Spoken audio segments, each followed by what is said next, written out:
Les 9 locataires de cet immeuble sont sans logis. Les 4 logements de la rue du Collège ont été endommagés durant la nuit de mardi à mercredi. Le propriétaire constatait les dégâts jeudi quand nous sommes passés sur les lieux. Une partie du bâtiment pourrait être sauvée. Je pense pas à cette heure, là, pas total, là, mais presque. C'est des gros dommages. Ouais. Il n'y a personne qui peut habiter dans les autres appartements. Là. Le feu a été causé par une chandelle oubliée. La femme qui vivait dans le logement où l'incendie a commencé a été hospitalisée à Moncton parce qu'elle a inhalé de la fumée. Ça donne un choc commencer, là, tu veux dire. Là. Ouais.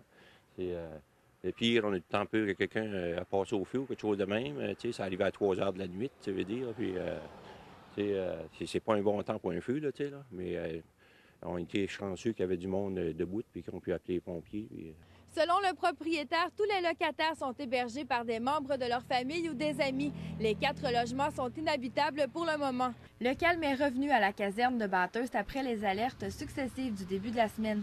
Le premier épisode, dimanche, a amené les pompiers sur la rue Sainte-Anne pour un incendie très mineur. Le feu a été plus violent à cette maison de la promenade U-Hall le lundi matin. Quand les pompiers arrivaient là, la maison était complètement en feu.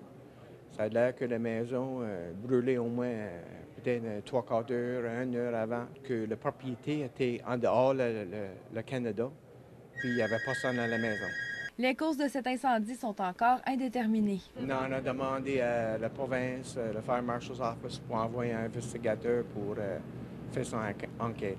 En 4 jours, les pompiers de Bathurst ont répondu au tiers de leurs appels pour des incendies en 1 année. Ils en combattent environ 8 en 12 mois. Annie Levasseur, Bathurst.